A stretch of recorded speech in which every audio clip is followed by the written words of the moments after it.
Welcome to The Digital Chair by Salon Monster, a podcast for indie beauty pros and salon owners who'd rather be themselves than follow the rules.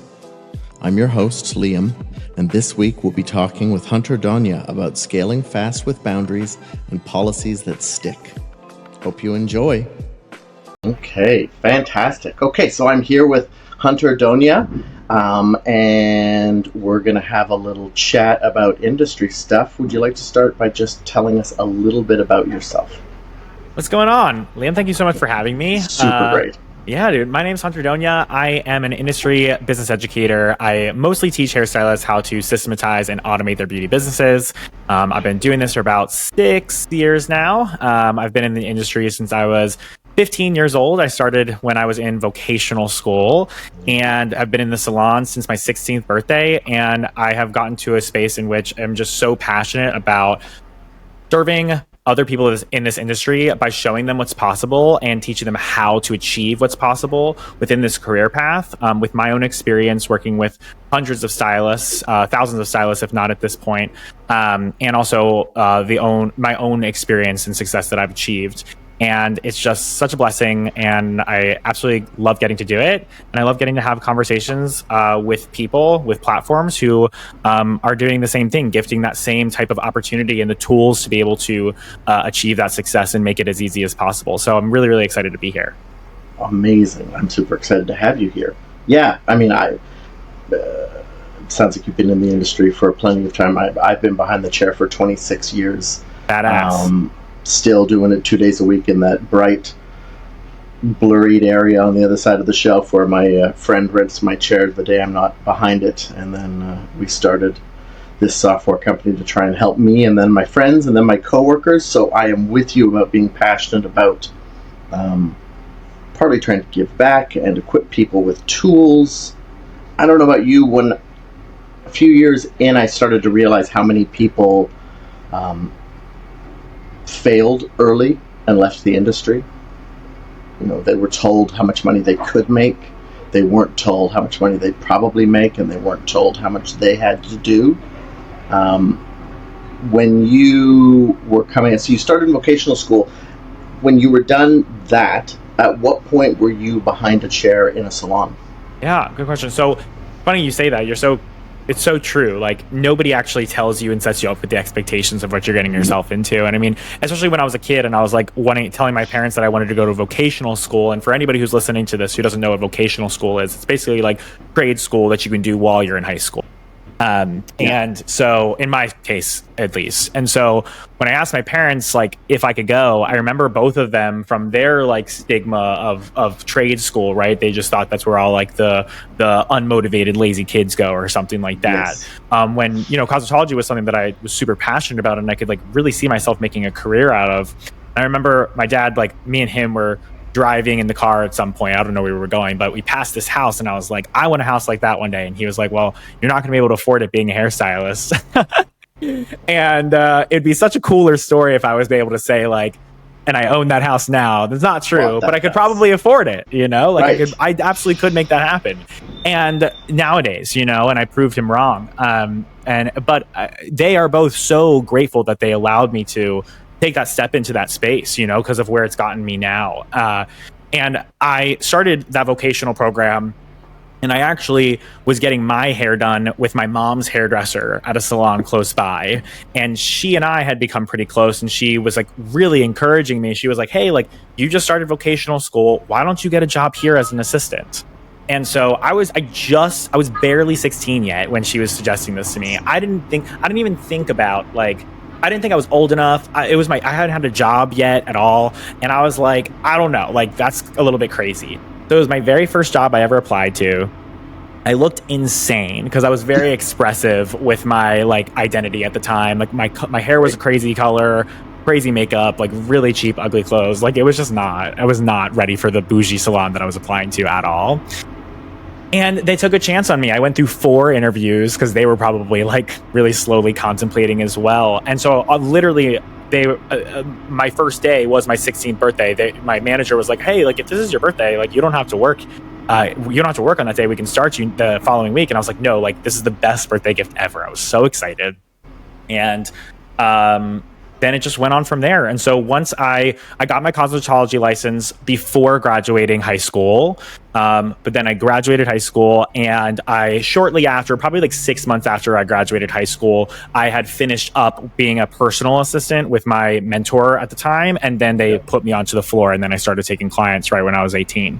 Wow, that's amazing. That is early to start taking clients like in a legitimate way. Yeah. That's amazing. Good for you. I don't know how the hell I got anybody to trust this little sassy 18-year-old. I think that what was really helpful, and I think what a lot of, and I feel like it's funny. I'm like, I kind of like classify myself as a zillennial. I'm like right in the middle of like Gen Z and millennial, but I'm technically Gen Z. I'm like just like the older side of Gen Z. I feel like I sound so much older than my generation when I say this, but like that experience, like I had like 3 years of assisting basically almost, and that experience is so lost upon this generation that we have now coming into the industry.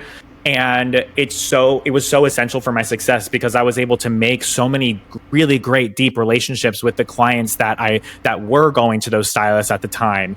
And I was able to take so much time like learning from my mentors.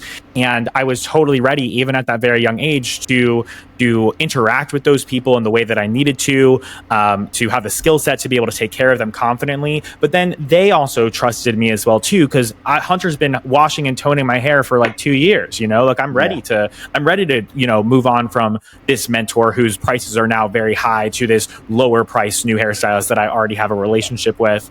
And so it really set me up for a lot of success starting that young and spending that much time assisting and growing my skill set before actually taking clients. But it's a very privileged situation. I was very lucky to have those experiences. I worked hard for them, and I definitely went for them, but not everybody has the same opportunities that I had, of course. But it was a great place to be.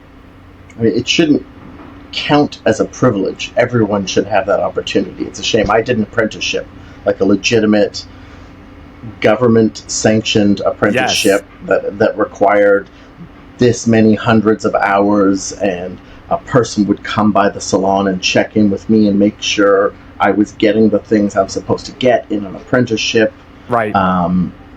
And so maybe I did 6 weeks of school towards the end to prep for my exam, because I'm sure it's the same in lots of states throughout the U.S., none of the stuff on the exam when I took it was stuff you'd do in the salon. Like I could practice roller sets, but not if I was actually assisting in a legitimate way all day long. So, I loved my apprenticeship. And you're right, it is, again, shouldn't count as a privilege, but it changed everything. I learned how to, I did inventory, I was the receptionist, I cleaned the place, I folded the towels, I put away people's color orders, I helped people mix color when they needed it. I got to do everything but to do hair, and then probably the same as you, I got to start blow drying a little bit of hair, and doing shampoos and all that stuff. It's it is a privilege to come at it from that way.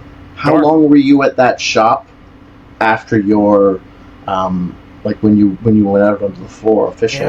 When I got onto the floor, honestly, it was pretty short, because I ended up meeting a boy, which I just don't meet boys. This is my biggest takeaway whenever I tell this story. I met this boy, and I was probably there for 2 years actually on the floor, and I had no problem building a clientele. Like I said, like I had my mentors, their clients just started to come see me when they couldn't get in with the mentors, and I retained them. I had tons of people who I'd already was like in my high school were like I was just doing their hair on the weekends, practicing on them and just charging them like a cheap amount of money or whatever it may be. And then so I had built up my clientele, but I met this boy, and I was like, I've always lived in my dad's house, and I had never made like big changes in my life. First relationship that I ever had. And then I moved out to live with him an hour and a half away into the middle of rural Pennsylvania. So I'm in Philadelphia now. And I grew up in the burbs of Philly, probably like 45 minutes outside.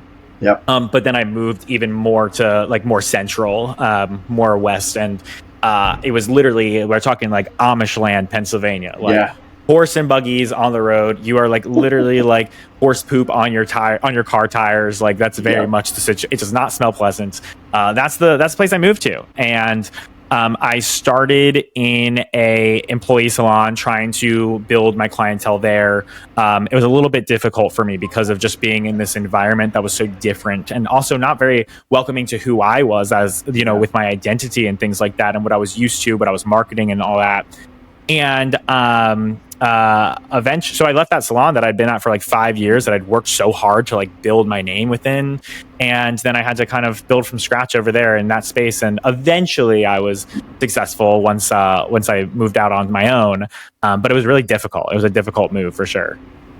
Wow. That's, I mean, I left my apprenticeship in junior styling was about 4 years total at the original salon I was at. Then I left and went right to renting at Share, which was tough because I didn't have a huge clientele, but I only did it a handful of blocks away.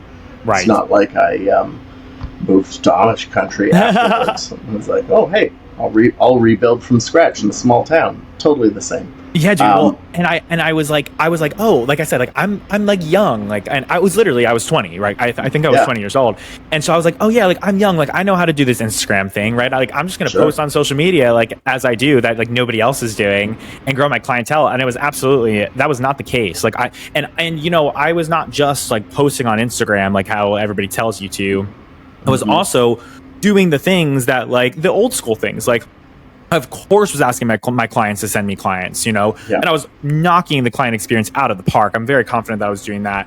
And I was going to the mall, literally handing out going up to people that I thought would be ideal clients, like handing them my card, like doing the pitch. Like I was doing everything. And it was really, really hard for me to grow. And honestly, I'd say that like I didn't even get there. Like I didn't even make that happen. But then the pandemic happened. And then everything kind of shortly changed for me. But I'm going to stop yapping. If you'd like to hear the next part of the story, then I'll keep going. But I'll take a pause. I will probably continue to. I mean, the pandemic was a huge shift, especially the digital side of things. I mean, it's not like any of us had ever taken a Zoom class prior to the beginning of the pandemic or knew what Zoom was. I mean, I'd used Skype back in the day. Yes, love Skype. But that was just to talk to a friend that was overseas or something, not a work-related thing. I mean, there was an aspect of me that found it really amazing because where I am, so I'm in Vancouver, BC in Canada, and, you know, traditionally, if you wanted education, you had to go to in-person education.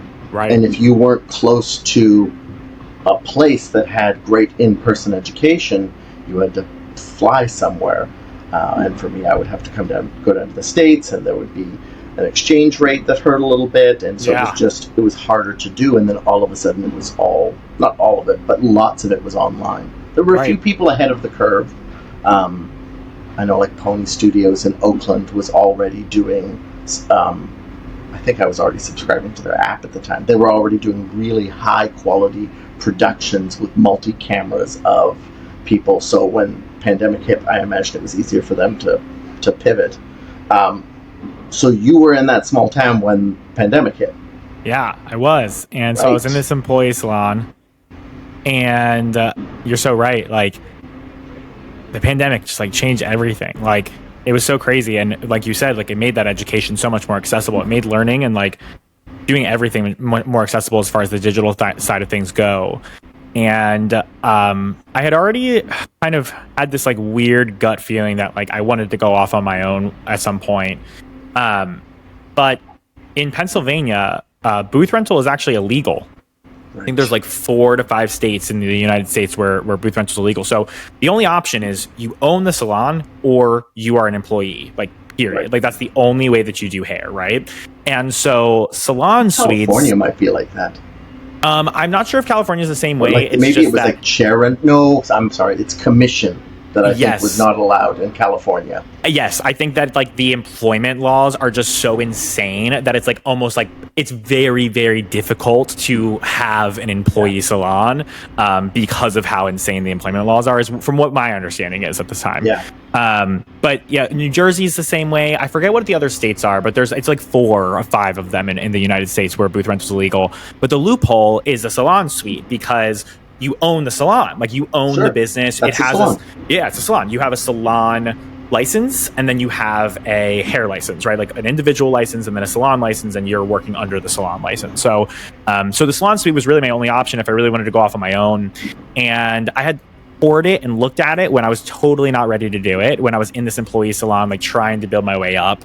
But I don't know, there was like this just like gut feeling inside of me. Like I was like, if I could be in control of like everything, client experience from beginning to end, if I could be in control of the color of this wall, which no offense to my past owner, the turquoise wall was just not doing it for me and my clients. Like it was just not doing it. Amen. Yeah.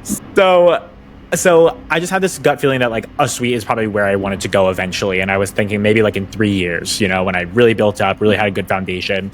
Then pandemic hit. And all of a sudden, like you said, like all this education just became very accessible. And I was already really interested in like the business side of things. I had actually became a brand educator when I was 19. I started educating for Eufora, if anybody's familiar. And I used Eufora back in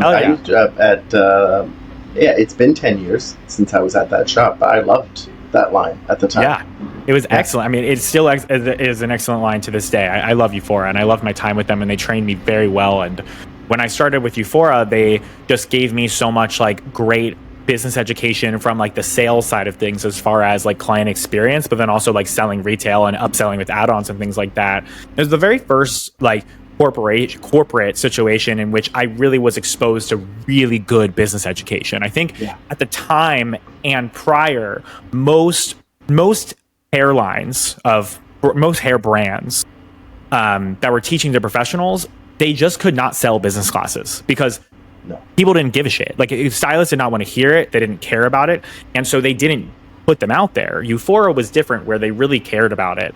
And so I had to learn a lot of that stuff, and I was super fascinated by it. And I was really good at selling retail, and like became really good at selling retail and interested in it. But the one thing that they were missing was like the marketing side of things, I felt. Yeah. And when that pandemic hit and all this education became super accessible, I took a lot of it. And then I was even like just listening to like outside of industry education and like reading up on like books outside of the industry, about business and particularly marketing. And I was like, okay, I feel super equipped with the knowledge. And I was working a lot marketing myself just over the pandemic, like as if I would just be back at the salon I was working at. It was like 2 weeks. It was ridiculous. It was like 2 to 3 weeks before our quarantine lifted. And I just decided I'm going to go into a salon suite. I couldn't imagine going back to my salon after all that work that I put in, all the knowledge I had. I couldn't imagine going and being an employee again. And so I felt super equipped. I just took the chance and I opened up my salon suite. And by the way, wouldn't recommend. I barely had a clientele. Like I had gaps everywhere, and like the only clients that I really had were from my salon owner kind of like feeding me some of her old clients, like it really was nothing crazy. Would not recommend, but I did it. And with just really strong like actual business marketing theory, right?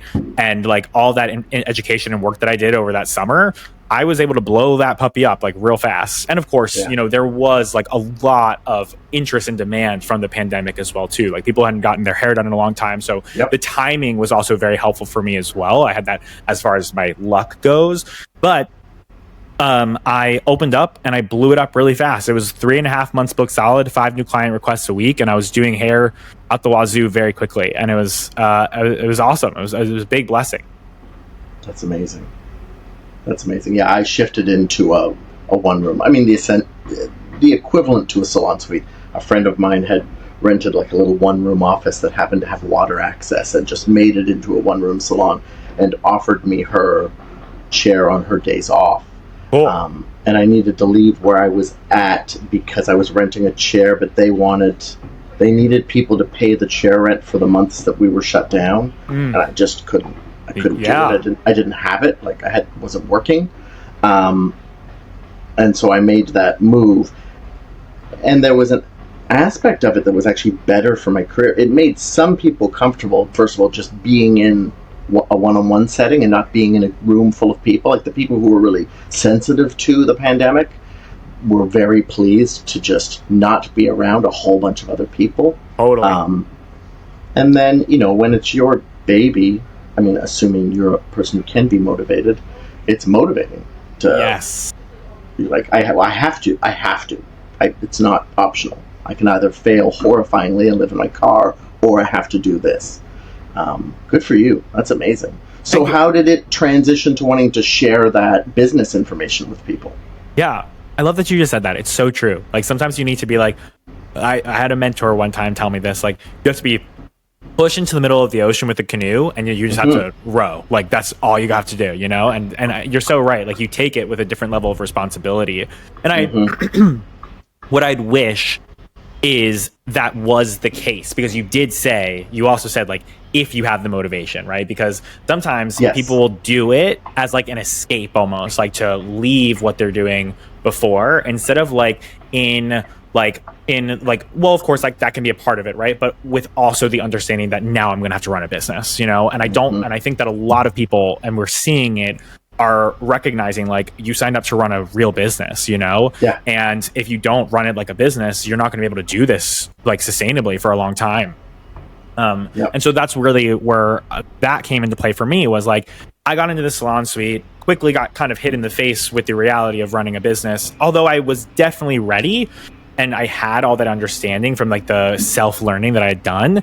I still was not expecting it to be what it was. I don't think anything prepares you for that, or you're ever going to know what it actually feels like until you actually do it.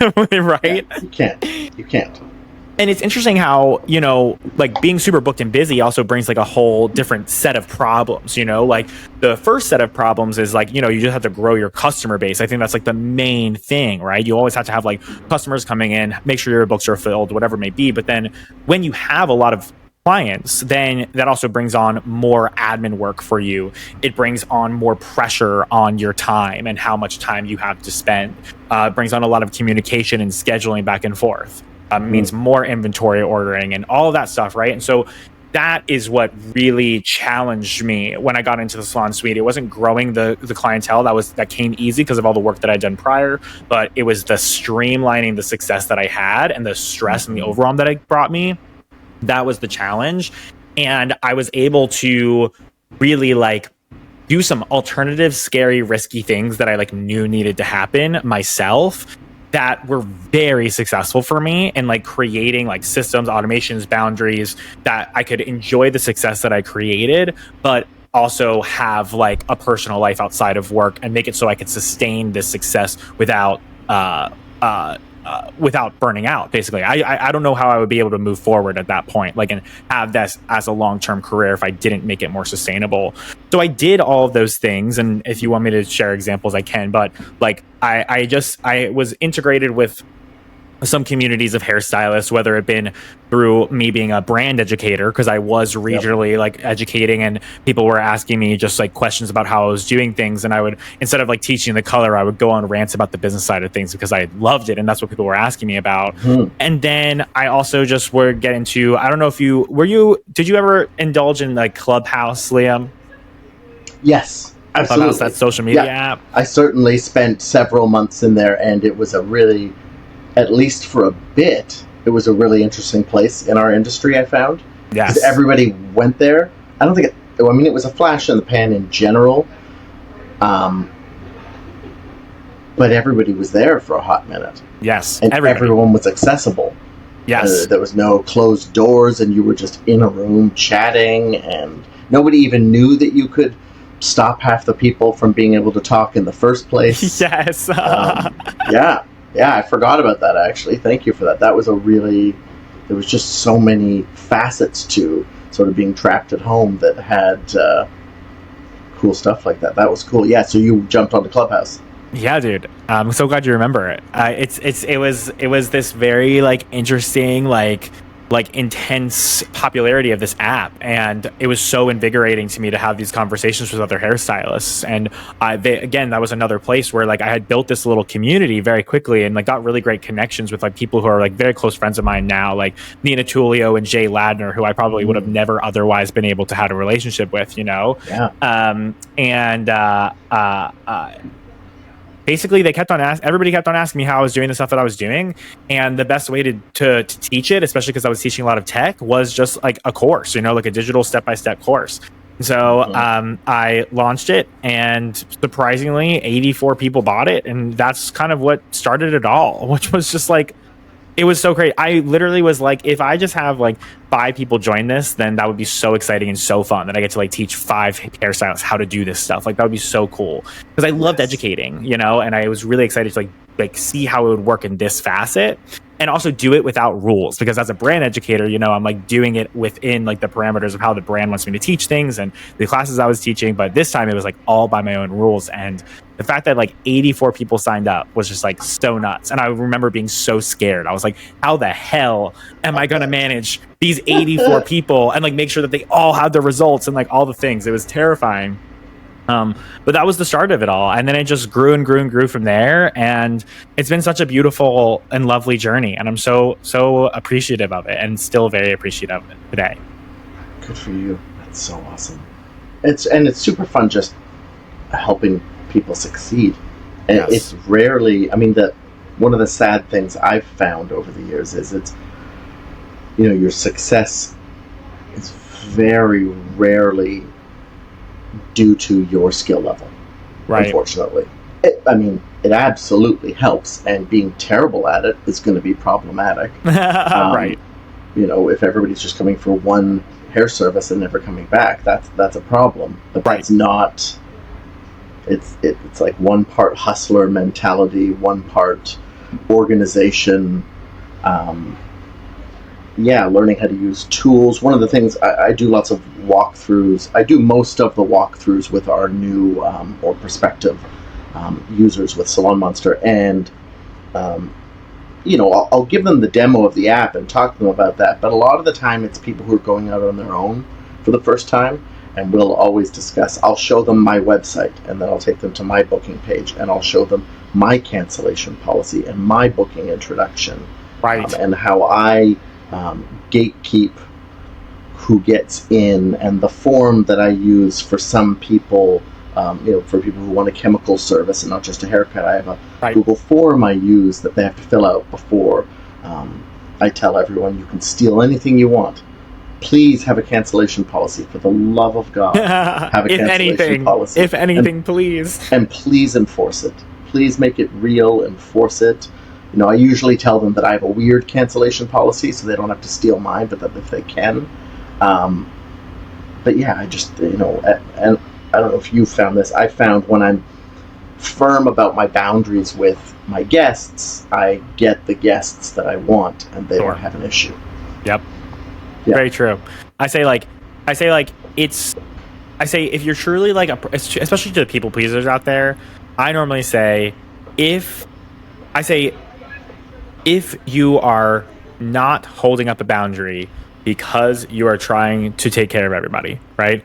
Then you're actually not taking care of them. Like, you're doing them a big disservice, because you can only serve people to your highest level when you are served first, right? Yeah. And so like if you're stressed about Karen because and she's, you know, you have an appointment with Karen this week, all you're doing is you're thinking about how awful Karen is and how disrespectful she is and how she's probably going to cancel on you again, stressing you out. You take that out on your family, you take that out on your other clients, it drags you down, and you take it out on Karen. You know, you're like terrified doing her hair, and you're just like nervous about her yelling at you and telling you that she hates it.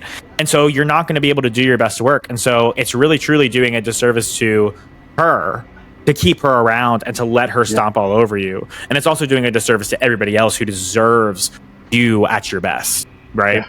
So I love that you shared that. And it's so true with like the cancellation policy. It's like, if you just have one, let's please start here. Let's at least have this one policy in place.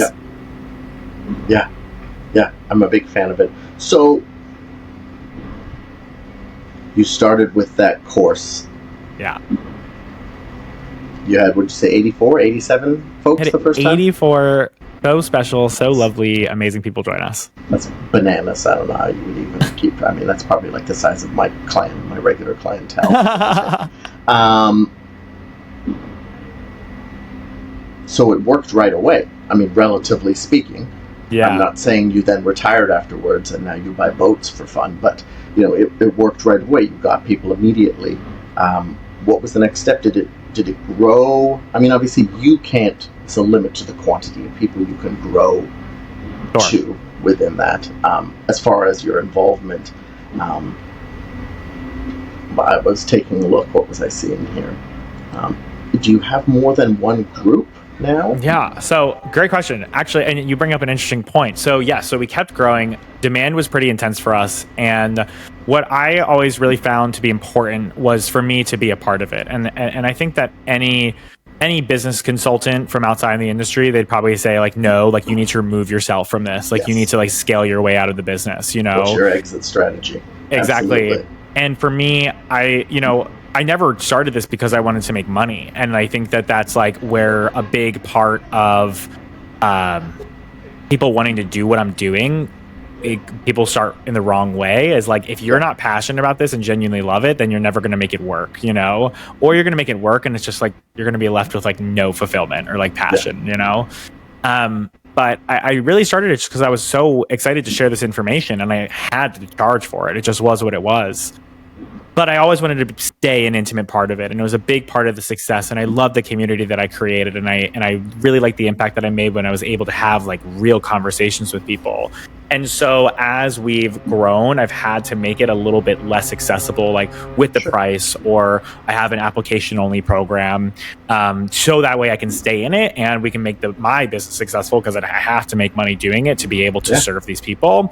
But then also to serve the people who like are really committed and going to do the work. I think I'm definitely in a space and time in which like I'm really only interested in working with people who are in this industry, who see the potential, who are willing to put in the work, even though it's hard. And I'm here to make that as easy as possible for people, as long as they're willing to meet me halfway and where they're at. So as of right now, I started with that course. It evolved into like a group program, because I started to recognize like a lot of people, they come in from such different circumstances, whether it be, they want to grow the clientele, or they've already grown the clientele. What's next? Or I want to do XYZ. This is my real issue over here. So instead of like a linear, like this is just take this step 1, step 2, step 3. Now I have a program in which you come in, I give you a customized plan. We have curriculum that you can choose from and pick and choose from, and then you have our group coaching where like I'm there, I answer all your questions, and we have other special stuff that goes in there, but I won't keep on yapping about it. So we have a group program, and then I have a smaller intimate program for super high achievers, in which we do super like just intimate one-to-one coaching, and there's like small group coaching and things like that. So it's a larger program called Modern Stylist Movement. That's where you get all the core curriculum. That's where you can grow the business in all the different ways. And then I have an intimate group where once you achieve like a really high level of success and you're ready for more advanced stuff, then you join me in there, and then we get really cool stuff going. That's awesome. Yeah, I mean, it seems like if you're lucky enough to reach the right places on these paths, you want to grow your clientele, you want to get really busy, and then you hit this point where you're like, that's too busy. I don't want to be that busy. I can't do 5-10 hour days of hair and not die a horrible slow death. I would like to make more money and work less. So how do I do that? So like, how can I shrink my clientele and yet make more, right? I mean, that literally becomes the situation. And maybe, know, for my hairstylist friends who are listening to this, you may think like, that's crazy. Like I would kill to be that busy, but then you get there and you recognize like, oh, this is actually like really overwhelming. And you can't keep going like that. And, it's a shame, because I have like students who will join my program, and it's people who have been doing hair for like as long as you, and they've been like as stressed and overwhelmed for as long as you, but they've never done anything about it. And I'm really passionate about helping people get past that point, because that was like my core struggle of my career. Like it was really like it was like a breaking point of my career where I was like, I don't know if I can keep doing this hair or not, But it's so cool that like I think like you said, there's a cost, a very risky cost of living like that and having your career be like that. Yeah. And there's also so much opportunity you've created for yourself. Yes. And so now, but you don't realize it, right? You think that this is just going to be life forever, right? With this career, and you feel super scarce about letting that go or changing anything because you've worked so hard to build what you've built. But what people don't realize is like when you have all of that demand on your time, like now you can scale it. Like you get to scale it now. And it's taking big risky swings that a lot of people aren't naturally taught to do or have the courage to do. And I'm just so passionate about helping them take the swings, because what happens on the other side of that is just like so magical and beautiful. I love it. That's awesome. Okay, so you're talking to you as you've just entered vocational school, or anyone. They've just entered hair school. They're not sure if it's a good idea or a bad idea, and they're thinking about what's going to happen afterwards. What are one or two pieces of advice you give sort of new or up-and-coming stylists, whether it be education or mentors or whatever it is? What are one or two tidbits you would give anybody listening that just started? I would say that you are joining an industry in which the stigma or the general averages, because it's true, like the general averages are low, quote unquote, to the majority's standard as far as income goes, right? Like when we look at the average income of most hairstylists, it is on the lower scale. And so like that's okay. Like if you want to join this industry and you're willing to put up with that because like that's what you want, you're able to live off of that and like you enjoy that, that's great, right? That is awesome. You can go in and you can just be a hairstylist, be good at what you do, serve your clients well, have the same clientele forever, and that's awesome. Badass. Great. Love it. But if you want to sign up to making more than that, to tapping into the very unlimited potential that you have in this industry, it requires you doing above average work. And by that, I mean quantity and quality. And when I say work, I don't mean the hair that you're doing, as we've illustrated in this podcast today. I mean the work outside of doing the clients. I mean, how are you going to market yourself? How are you going to do that strategically? I mean, when you are working with clients, how are you going to raise your average ticket and make the most out of every client that you have? How are you going to create a client experience that gets you organic referrals that people actually makes it worth talking about? That makes it so getting your hair done is not a chore, but it's an exciting experience that people are addicted to and want to scream from the rooftops about. Like that is the work. But it requires you putting in the above average, and not everybody is willing to do that. So if you're signing up for this industry to be creative, to do something that you love and make an impact on other humans, I think that is so beautiful. And you get to decide, and there's no right or wrong. You get to decide, am I going to settle for the average because I am only willing to do this average amount of work? Or are you going to want more for yourself and grow beyond that average by putting in above average work? And you get to decide that. And there's no right or wrong to the end of the day. But if you're willing to do the above average work, I am very passionate about helping you make that as easy as possible and to do that the best way I know how to teach you. And I know that Salon Monster is there to help you along the way as well too. Oh, absolutely. We've been starting to work. We're free for students, schools, and apprentices. That is so badass. Thank you. Yeah, we haven't advertised it heavily, but we've started doing that, and I'm just in the process of trying to squeeze more time out of time, so that I can put together something that I could offer to them. As far as I'd be happy to do a 60-minute class talking about digital tools, just so they can understand what that's going to look like and how to use it. Right. It's important to help our industries. I mean, it's very cool. Absolutely. Certainly didn't do it for the money. Dude, and that's the thing. It's like... Well, there wasn't any for a long time. So don't do it for the money. Do it because you love it. Period. And if you get paid for it, fantastic. 100% yes. And normally, if that's the approach, you will eventually get paid for it. I think that's the case. It's like if you are so passionate about something that you like want to put in the work to do it, then the money will eventually come. 100%. I love that perspective. Yeah. And it's a fun industry. I love it. I'm cognizant of the time, so I want to just ask a couple more things before we wrap up, but we should do this again for sure. Dude, I would love to. You did a podcast about ADHD. Yeah. I'm assuming you did it because you got diagnosed at some point. Yes. I'm not sure. I certainly did. I was talking to everyone in my chair for the last 5 years about it, but did about 2 years ago actually get the diagnosis, and it was certainly life-altering. Medication was life-altering for me. Congratulations. It's a big deal. Thank you. Yeah, it was awesome. It's the best thing that ever happened, by far. It puts a name to it. It made me understand things. It would have been great to have known it at the beginning of my career, so you could find out it's not just that you're, a garbage person. Right. That you can't approach everything this way, like dealing with taxes and all the things that we're like, I'll just put that over there. We'll figure that out. What did you find? How did you find that changed things for you, that diagnosis? Yeah. Well, okay. So another thing where, again, super privileged, especially, in so many factors, but I was diagnosed from a young age. I had a very sweet teacher, Mrs. Maloney. She was like, this kid's nuts. She was like, this kid is crazy, and suggested to my parents that I get evaluated. And so I was very lucky to be diagnosed from a young age.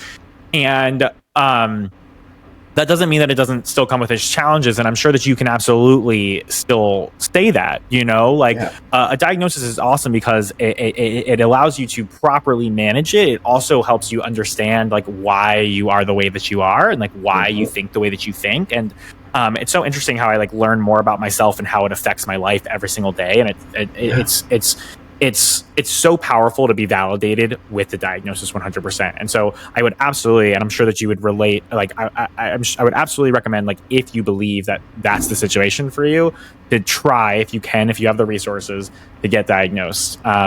Because definitely understanding from a young age that I had ADHD helped a lot. But nonetheless, it's still the condition still brings about so many struggles. Not being able to pay attention is the classic situation, but it's so much more than that. It's I remember that boy that I moved to rural Pennsylvania for. He actually had OCD, and so OCD and ADHD in the same household is very interesting combo. And this is this is diagnosed OCD, and it's also very traditional, stereotypical OCD. So it's I want everything clean and pristine and perfect. It's very that. And that's when I became extremely aware of my ADHD, because it was in my face every single day. But the way that it even affects how people perceive you, especially loved ones and close ones. For example, like my ex would feel so disrespected when he had to tell me a million times to put this thing in this place every single time I do it.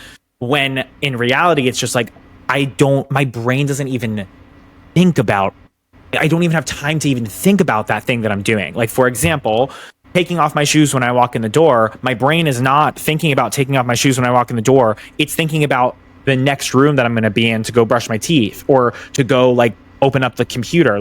And then even when I get to the computer, it's thinking about making dinner. And then when I go to make dinner, I'm thinking about going to brush my teeth.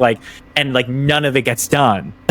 None of it gets done. It's too overwhelming. It's way too overwhelming. The overwhelm is real. I couldn't. Yeah. And it's funny when you talk about the OCD side of things, that having that person around you, it's not that I want to live in the same environment you want to live in. Yes. I'm not consciously not doing the things that you're asking. I can't. And it sounds like a cop-out. I've gotten better. I've learned how to create systems for myself, and it's interesting because on every page on your website, as I'm looking, I'm systems. Yes, learning how, not just how to get medicated, but I can't do it that way. I had my partner the other day had said to me, can you go and wash these dishes? Great, I'm washing the dishes. And then said to me, can you do this other thing? And I said, sure. And I walked away to do the other thing. They're like, no, not right now, after. And I started to learn about myself a little better. And I said, well, there's no after. Yes. I don't have an after. I have a right now. So I can either go do the other thing, or I can do this thing, but you're going to have to tell me about the other thing after. I don't have a batter's box with me. I can't, like, I'll leave this idea here and I'll just get to it when I'm done this. It's gone forever. I don't know where it's gone, some other place. It's like my never-ending to-do list. I realize I have to stop doing just a to-do list. It's just a place where things go to die. Yeah. Dude, yes. You're like preaching, like 100%. Yes. I really, so hard. And it's so, I think like one of the biggest parts about it is like being realistic with yourself and expecting and knowing what is going to work, right? And like not trying to sign up for something that's not going to work, because it's just like you're signing yourself up for failure and disappointment, and that disappointment makes the cycle of ADHD 10 times worse.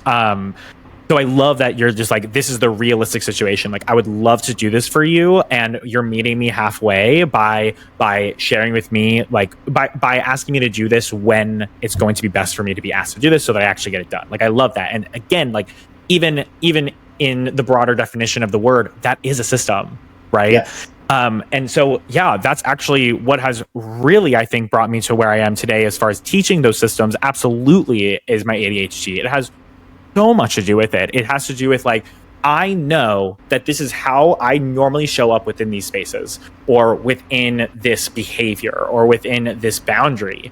And I want to create parameters like bowling alley, lanes. I forget what those things are called, right? The bumpers, right? Yep. So that way, like, I have no choice, or it's very easy for me to follow through on the thing that is normally not easy for me.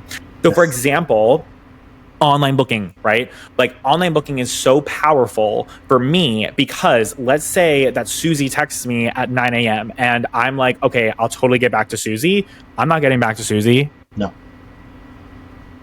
So for me, I would if I did immediately. Exactly. If I respond right then, the minute that message comes through, as I see the notification, if I click it and respond, we're good. 100%. Otherwise, it's gone forever. It's gone. And so, like, especially as business owners, and it's interesting, I think that, there is statistics out there that a lot of successful CEOs have ADHD.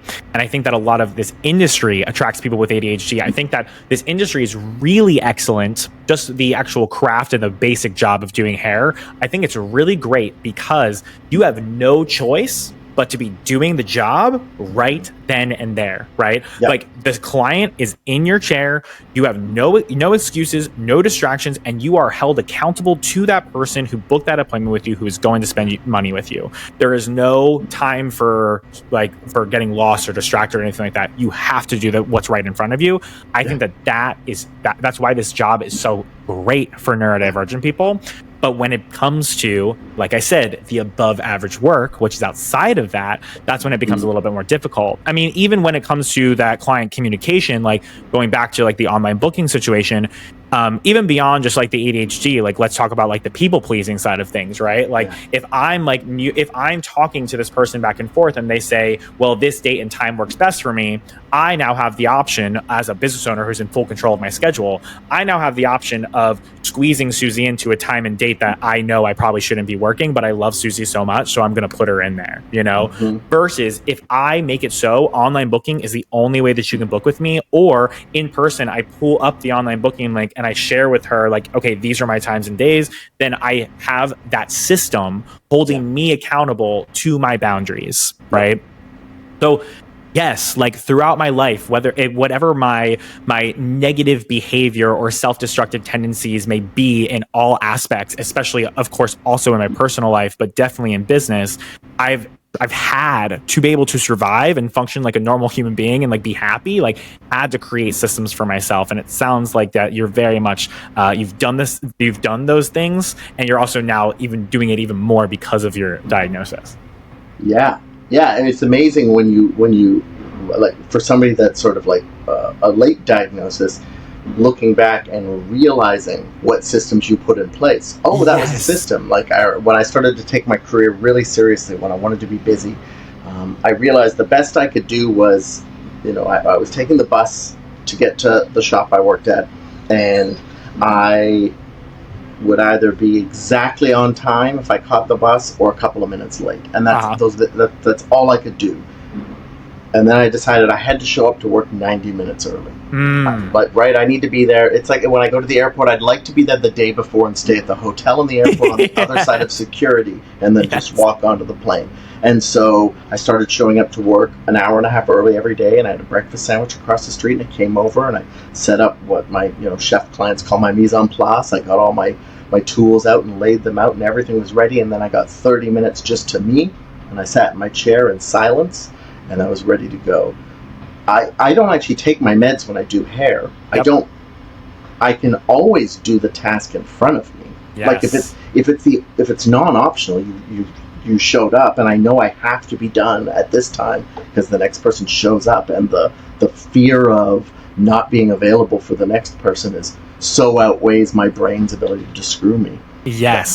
That one helps. And then I think for me, I was listening to Trevor Noah being interviewed the other day talking about ADHD. And I did something for my career that I'm now doing for myself since my diagnosis, which was learning to say no. Just learning to say no. It was one of the best tools that ever, can you do this type of service? No, I'm not going to get good at that. I don't like doing that. And so I'm just going to do it badly, and you're going to be displeased, and I'm going to want to commit seppuku because I can't take anyone being disappointed in anything that I do, and it'll just be this horrible slippery. No, these are the things I'm great at and that I love to do, and this is what I do. I don't do anything else. No. Can you come in on your day off? No. Can you work outside your hours? No. And everything's better. 100%. And I think that it's taking me it still takes you to learning those lessons and messing it up every now and then to be reminded of, oh, this is why I need to say no in the future, and this is why I normally say no to this situation. I've been really from the past year or two, I've been much more viscerally protective of my time. Yes. And how my calendar is even functioning, because for example, and this is another thing that I become aware of with my ADHD, and I don't think this is an uncommon thing for any neurodivergent or neurotypical person, but especially when you're neurodivergent, having let's say a meeting in the morning, trying to work on a project, and then another call, and then going back into the project, and then another call, going in and out of those spaces is just so impossible. It's so hard for me to go into the project. It's so hard for me to be present with the person. So I've been very protective over no, sorry, this is my day that I'm doing this, and I'm just focusing on this. You have to book with me on these other days. It just is what it is. And I mean, I'm definitely seeing the benefits of it. So I love that you said the power of no, and really protecting your time. And I love also you said too, every time you say yes to this thing, you always end up being miserable doing it, and nobody wins at the end of the day because you're probably not going to love it. So what's the point? Yeah. Nobody wants bad hair on purpose. No. Why would I do that to myself on purpose and to that person? It's a terrible idea just because I don't want to say no. It was hard, but it's great. It's like you're saying, it's better for everyone. Yes. The power of no is real. Very real. Use it. Yeah. Oh yeah. Well, I sure appreciate you taking the time to do this with me. Dude, thank you so much. Super fun. I would love to delve into something else again. Before we wrap up, what's next with you? What's going on? We can talk about where people could find you, or what's the next course. What do we got going on? So anybody who's listening to this, you can tune in. You can hang out with me at Hair by Hunty on Instagram. I also have a podcast. It's very helpful. The Modern Hairstylist podcast. We post every week, and it is we just give away really badass strategy and advice within 20 minutes every week, and I just recommend that you guys, I'm biased, I know, but we put a lot of work into the things we put up there, and it's just why wouldn't you listen to it? So tune into the Modern Hairstylist podcast. We're on all streaming platforms, and that's where you can hang out with me. If you heard me on this podcast, I would love for you to shoot me a DM at Hair by Hunty on Instagram so we can get connected. Liam, thank you so much for having me on here. I absolutely love getting to like I said, like collaborate with other people and have relationships with other people who are also making an impact in the industry and also as passionate about doing it as well too. So really honored to be within this space with you. And thank you so much for today. I really appreciate it. My pleasure. Thank you. All right.